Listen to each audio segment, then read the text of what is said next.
Resurrection Island by Charles Beaumont.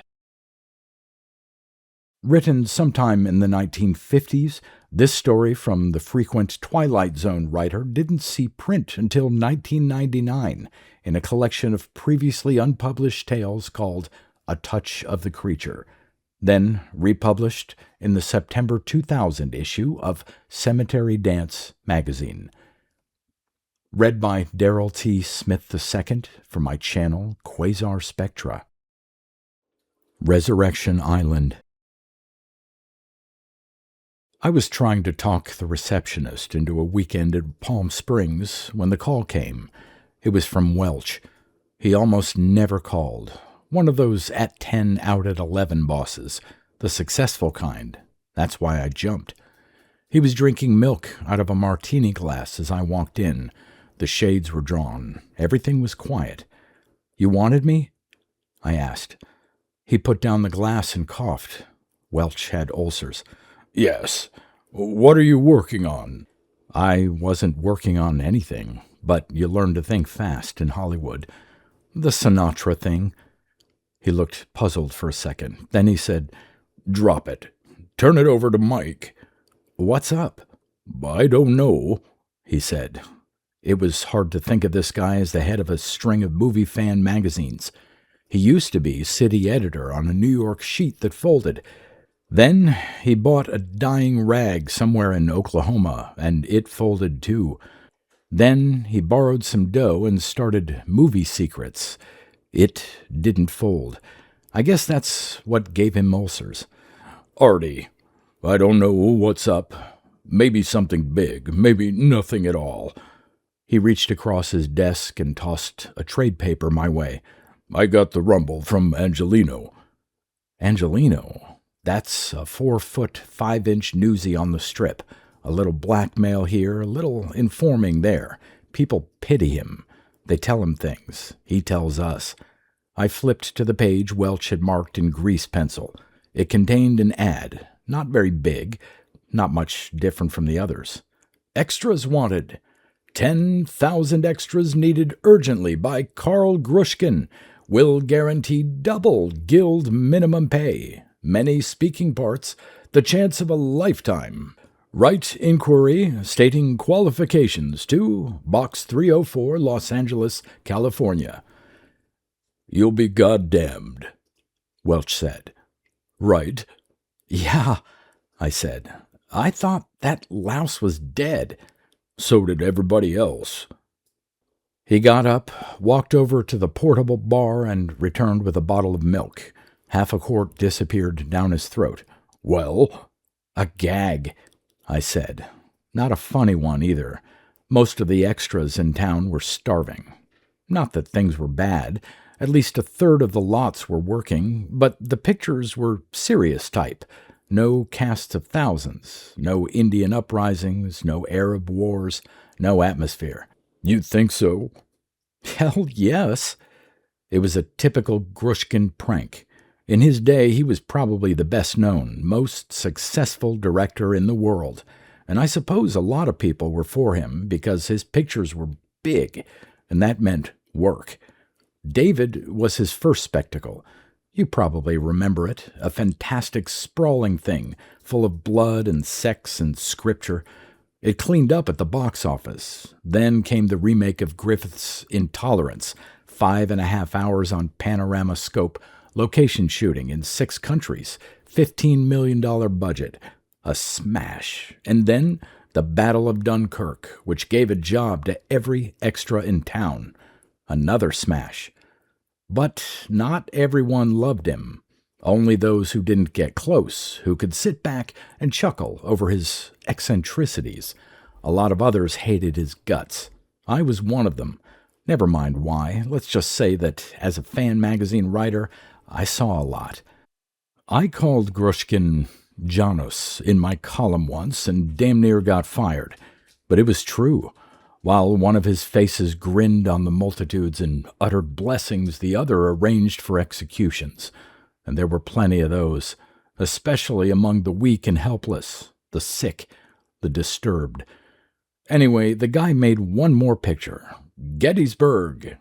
It outdid all his others, broke the attendance records from New York to Bangkok, and caused one columnist to write, "With this film, Karl Grushkin has carried the so-called spectacle to its final limits. There is nothing else in the way of realism that could possibly be done with a camera." The Creature, as he was called, had announced plans for another movie. Then suddenly he disappeared. Nobody knew where he went. Probably to Africa for some big game shooting, or to Tibet, maybe. He wasn't heard from for over a year. Then he returned, looking pretty much his old self, too.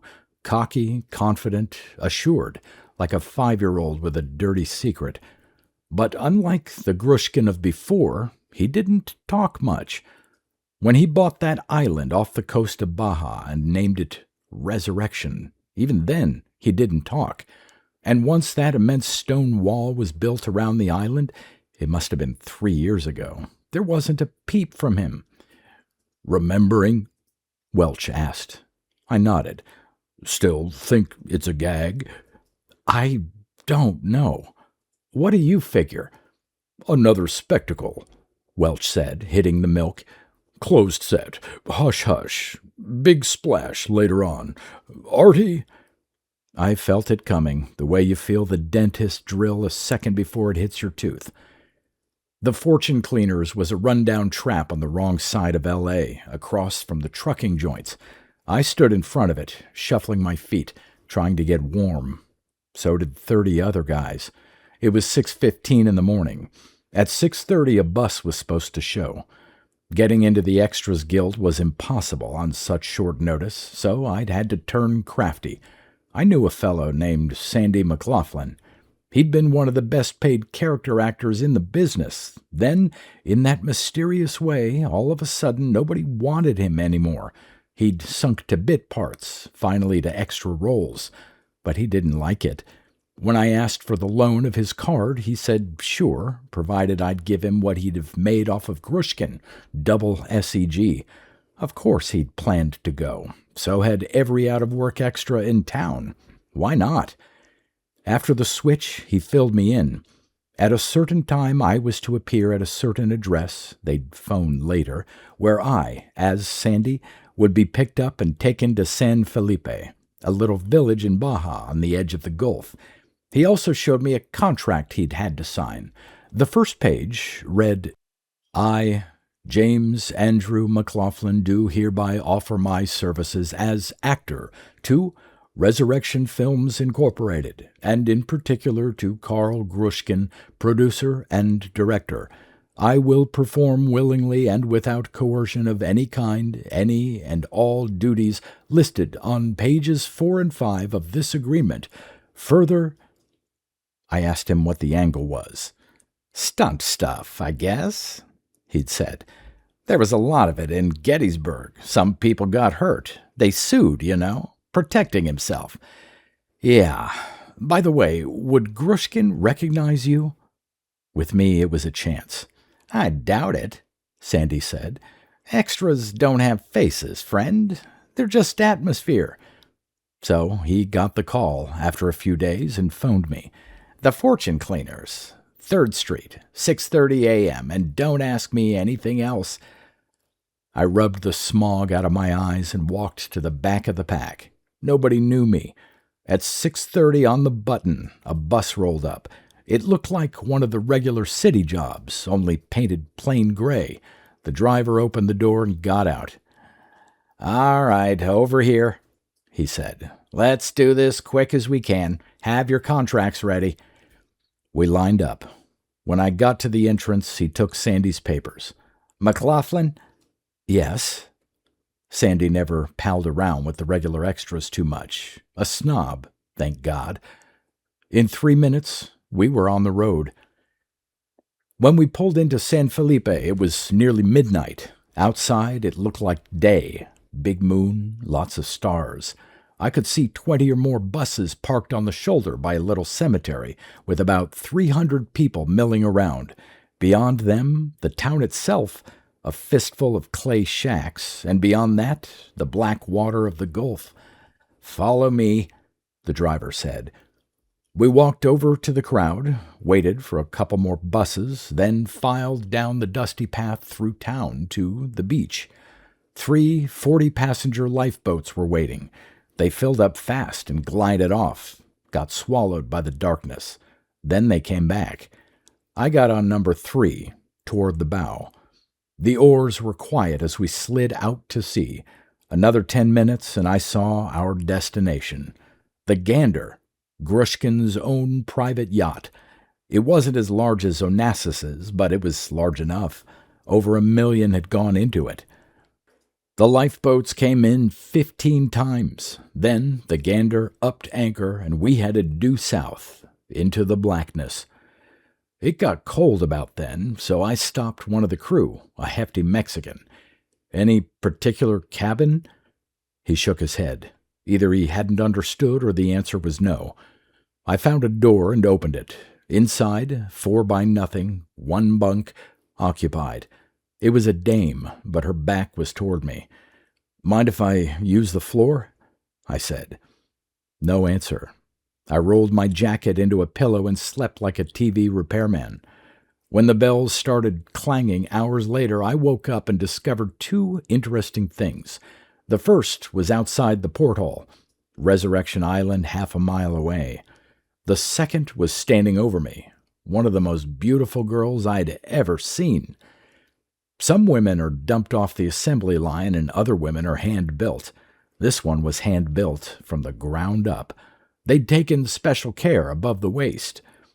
"Who are you?" she said. "Sandy McLaughlin." "That's a lie. I've worked with Sandy." I gave her the story then. She shrugged and lit a cigarette. "Maybe you'll write something about me someday, Mr. Wilde." Her name was Gloria Martin, from Nowhereville, Idaho.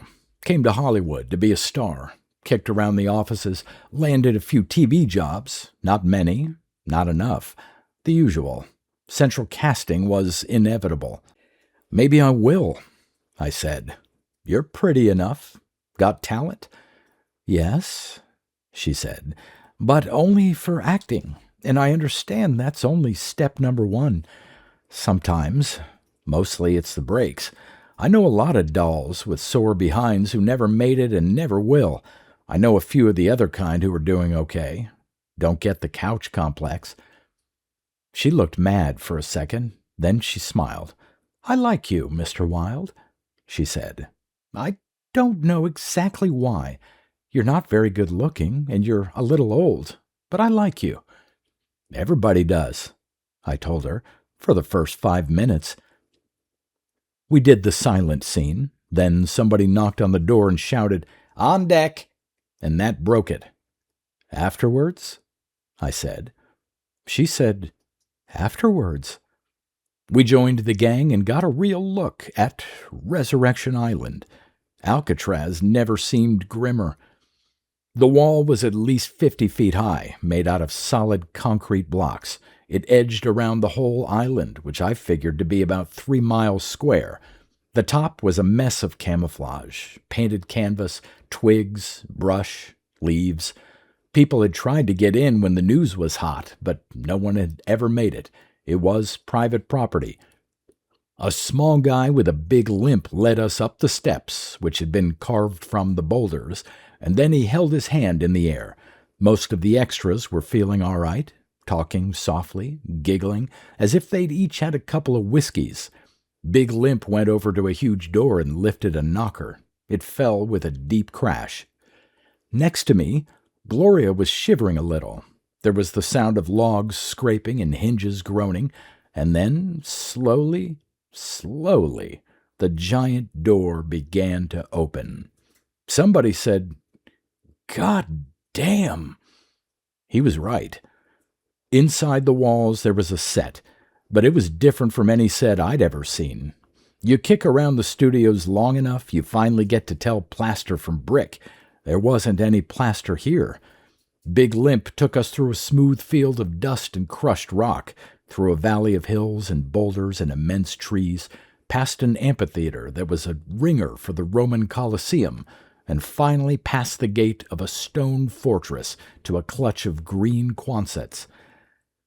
"You'll find your own rooms," he said. "Costumes will be fitted at 11:15. Gloria put her hand on my arm. "Would you mind the floor again?" she said. "For some reason, Artie, I'd like to have you around."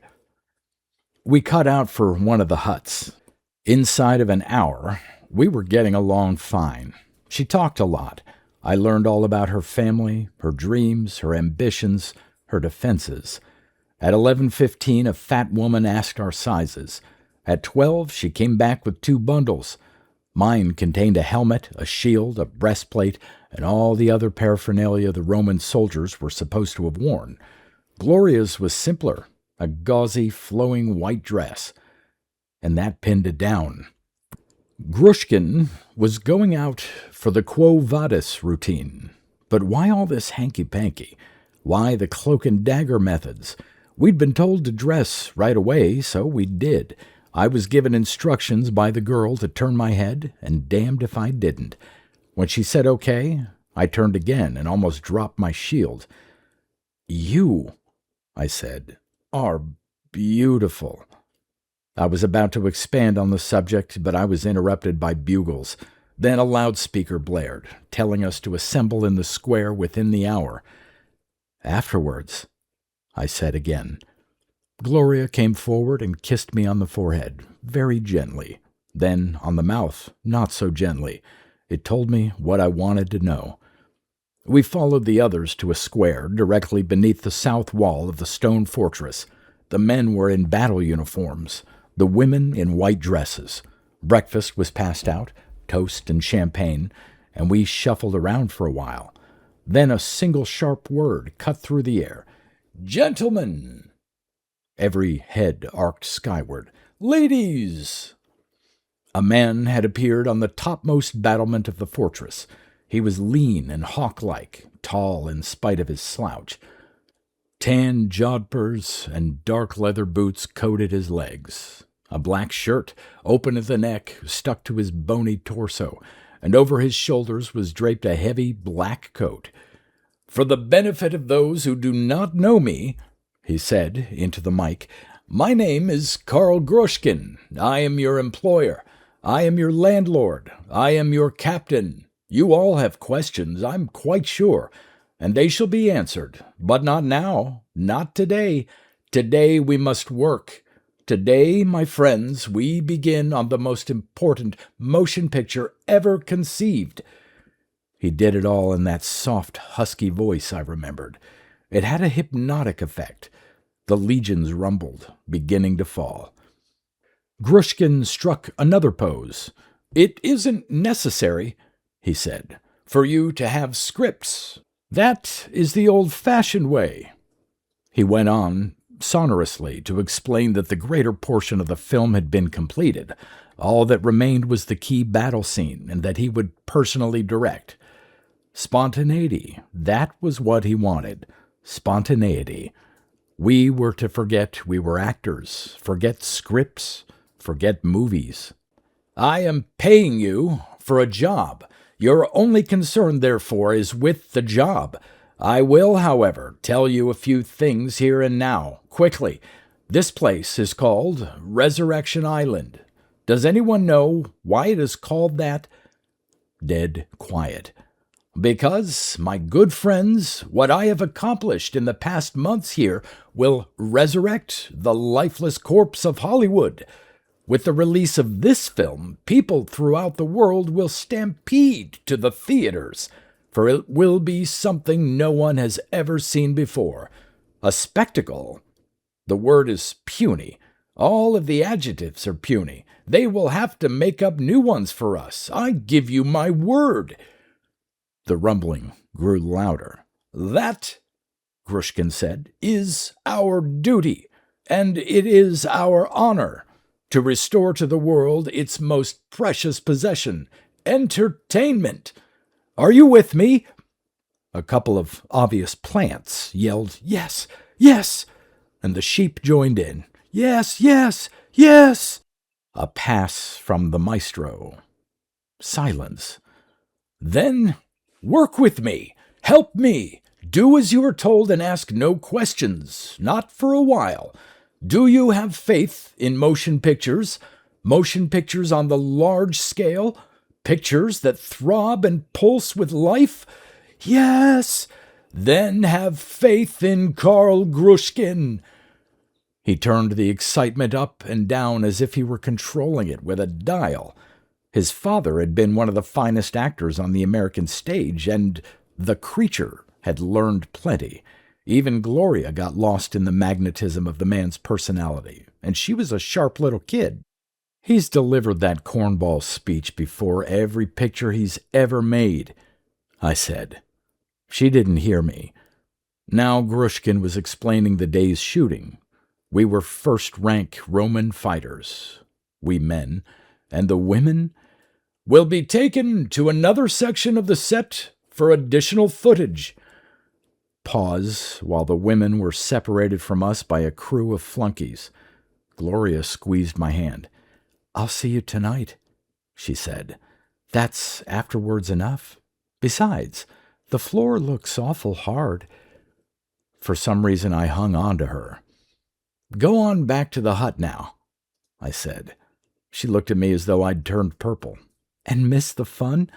What's the matter with you, Artie?" I was about to answer when she pulled away. I watched her and the other women, looking like flocks of white gulls, move off from the square. In moments they were gone. "Men, you're led by Julius Caesar himself," cried Grushkin. "Waiting on the field of crushed rock by the banks of the Sambre are 1,500 crack Nervii warriors. You're to engage them in battle and conquer them." His voice got tight. "These Nervii are villains." It got ripe with emotion. "They have worked treachery upon Caesar, whom you love. They are of poor blood. You despise them, and you know that they must be thrust back." On and on he went, wrapping everyone up in his tale of the battle. Then he gave us some technical stuff, where the cameras would be, how to use the weapons, how we should follow everything he said, to the letter. "And now, my fine Romans, into the breach!" Big Limp led off the yell and guided us back to the field. The other crew of extras was there. They were dressed differently, but had the same half-wild, half-confused expression. The champagne for breakfast had helped. A couple of trucks pulled up then, and some workers started unloading. The weapons. Each of us got 3 items: a broadsword, a club with a flanged metal head, and an axe. And that's when the answers came. Not that I was jolted with surprise. The contract, the secrecy, the big routine, the island, everything. These weapons weren't made out of hard rubber. They weren't plywood or plastic or crystal candy. They were real. I started to move when suddenly the air got full of music. Bright, yellow martial music in fast tempo, and a loudspeaker screeching. "Men, listen! Listen to me! You all have your weapons. You know that they're genuine. The swords will cut, and the axes will split, and the maces will take a man's head off. And that's my secret. This battle scene will not be faked. There will be blood, but it will be real blood. There will be death, but it will be real death. And it will be the most revolutionary thing that ever hit the screen." I looked around, trying to find Grushkin. Cameras everywhere, from every angle, but no sign of the director. His voice came from nowhere, from everywhere, over the marching music. "Men, you have a choice now," he said. "You can call the idea ridiculous, lay down your weapons and refuse to cooperate. That is your right. I can't force you into it, not even with a contract. But if you do this cowardly thing, if you pull out now, what will you do? Go to work in offices, in shipyards? Will you dig ditches for a living? Because the motion picture industry doesn't need you. It doesn't want atmosphere anymore. It wants actors. And you're not actors, you're extras. Extras! A vanishing breed!" The voice stopped, but the silence held every man in the field. Only the music roared, above the silence, under it. Then Grushkin's voice snaked huskily out again. "It's a risk you'd be taking, but I'll pay. To each brave man who survives, whether wounded or whole, I offer a bonus of $1,000 plus a contract without options for 2 years." The extras screamed. They yelled and hollered and lifted up their weapons. It was fantastic. The music swelling, wild and maniacal now, urging them forward, and these poor guys falling for it. Someone from the other camp, one of Grushkin's goons, picked up a heavy rock and hurled it. It struck one of our boys in the chest. He, in turn, picked up a heavier rock. The goon dodged. The battle was on. A little music, a phony pep talk from Grushkin, and 3,500 men were ready to sacrifice their lives. Then I thought of Gloria, and a chill went down my spine. I got a few steps. Guards at the river, the north and south exits blocked. No choice except to wade through the brawling pack, straight through, and head for the direction they'd taken the women. It was chaos already. They were bellowing and cursing, and there was the sound of steel against steel. The loudspeaker cried, "Kill! Kill!" over and over. And they started to kill. A guy with a beard in front of me lifted his arm and brought the tip of his axe down on another guy's shoulder. A sword flashed down silver, came up red. I pushed forward. An old man of 70, at least, turned. His helmet was on crooked, and he was grinning through dirty teeth. "You a Roman?" he yelled, brandishing his mace. I told him yes, but he didn't believe me. Instead, he raised the mace. There wasn't anything else for me to do. I rammed the flat of my broadsword against his throat, hard. He gagged and fell over. It was a goddamn nightmare. These weren't extras anymore. They were. Romans and Nervii, out for blood. I kept pushing forward, thinking of Gloria, of my skin, Grushkin, Welch. And I was lucky. Something sharp bit into my arm, but I pulled away in time. Somehow, out of all this carnage, I managed to reach the square below the fortress. But I wasn't alone.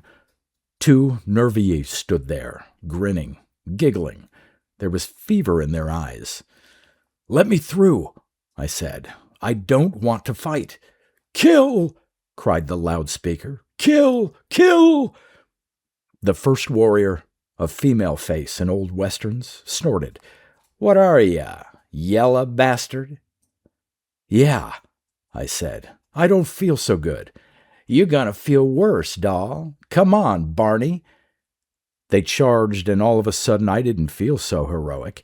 I looked back, but that was impossible. I'd have to join the battling throng. I tried a sprint to the left, but the boys had separated. The one called Barney advanced, axe in hand. I let him get closer. Then I shut my eyes and swung the broadsword at his legs. The sharp edge went halfway through the bones. Barney squealed and toppled, freeing the sword. The other guy let out a string of curses and came loping. I turned and pelted in the direction of the Colosseum. He caught me at the entrance, tried to grab, only his fingers slipped on the blood that was seeping from my wound. It wasn't much of a wound, but it saved me. I got my other arm around his throat, tightened, and pulled out the axe. He just fell and lay still.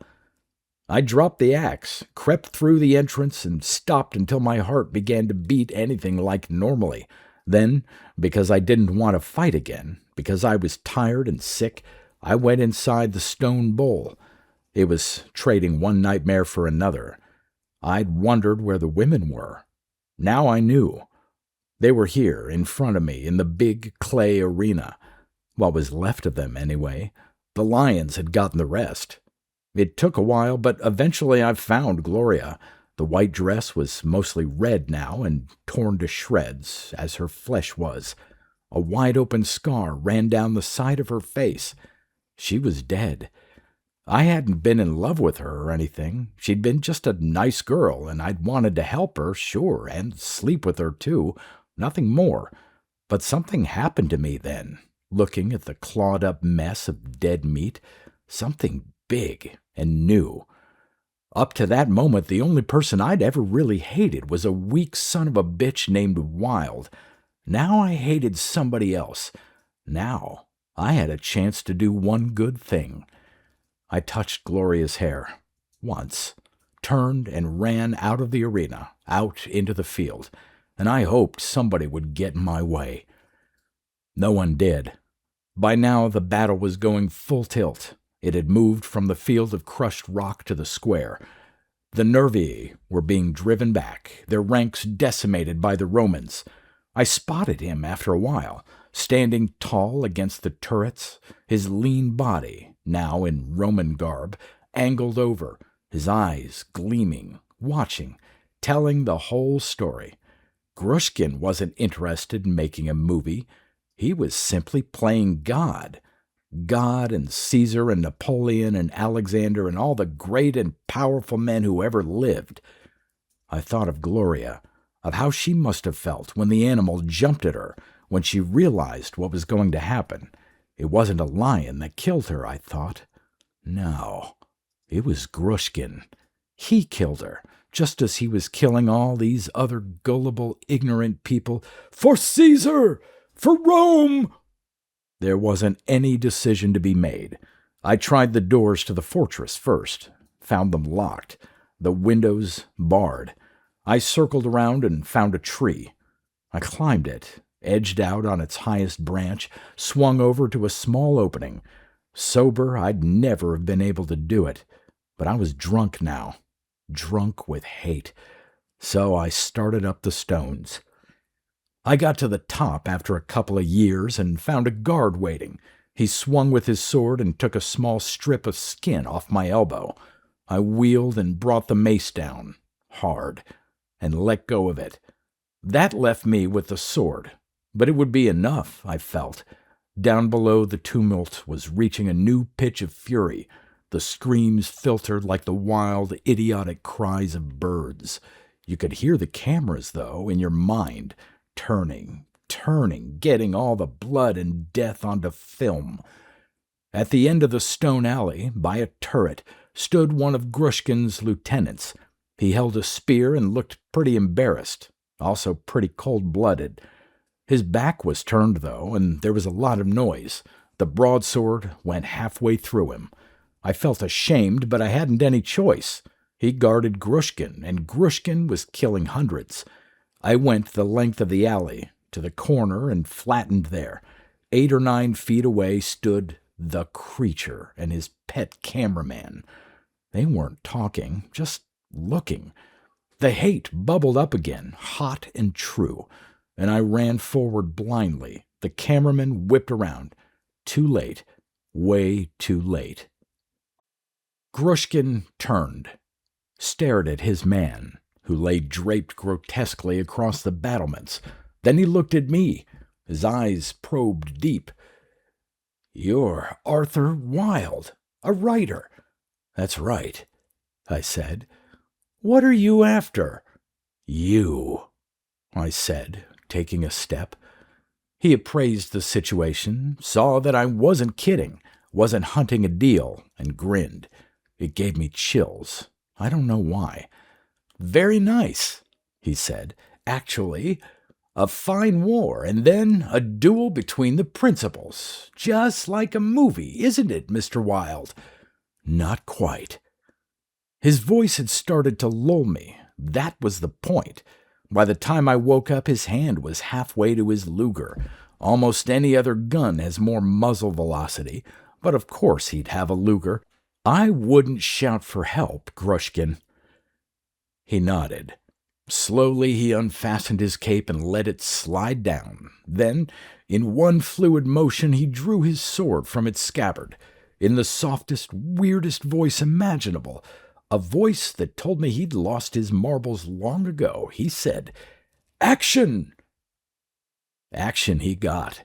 We slashed and hacked with those heavy swords without drawing blood once. Then I dented his breastplate, and he jumped up onto the wall. He slashed down at me but missed. I joined him. Despite his famous foil lessons, I soon found out that broadswords weren't his style. He was getting winded, and after a few minutes it was clear that I could kill him. Only that isn't what I wanted to do. Because with Grushkin dead, the battle would rage on, probably until every man was finished. He didn't realize his weakness, thank God. His eyes blazed, and he roared with laughter every time the steel sang through the air. Then he got a little too confident. He raised his right arm high, poised for a long chop. I swung my blade, and it connected, flat, with his wrist. His fingers spread, and the sword clattered loose. His smile went away. "Over to the mic," I said, showing him how easy it would be to disembowel him. "Fast! Turn up the speakers. Stop the fighting." "That would be impossible," he said. "Do it anyway." He glanced at the glittering steel tip, shrugged, and spoke into the microphone. "Men, lay down your arms. Cease." It had no effect. He smiled triumphantly. "You see, there's no stopping them." "Wrong," I said. "There's a way, and you know what it is. One word, pal. Good and loud." The sword touched his neck. He stiffened. I had not expected such cleverness from a fan magazine columnist. However, it doesn't matter. It is still my finest achievement, all on film. "Come on!" He cleared his throat and barked one word into the mic. "Cut!" And that did it. Like old trick horses, the extras responded to the command and laid down their weapons. The battle was over. I must have glanced away because I was too late to stop Grushkin. He loped over to the highest turret, crawled to the top, and stood on the edge. He swayed there a second, and I searched his face, but it wasn't pain I saw. It wasn't surrender either. I don't know what it was. I don't think he knew himself. He had 50 feet, straight down, to figure it out. I'm back at Movie Secrets now, putting down the facts on Piper Laurie's hidden romance. People don't talk about Resurrection Island anymore. They've forgotten the 1,600 men and women who died there. It was big news for a while, sure. Spreads in Life and Time, pictures of Grushkin, of me, of the hired goons, the battlefields, the fortress. But news doesn't stay hot long, particularly in Hollywood. Welch got his story, though, and I got a raise, and I guess that's something. And when the nights get too lonely, there's always Las Vegas. I mean, there's nothing really wrong with that receptionist. She's a doll and pretends to understand when I wake up sometimes, screaming.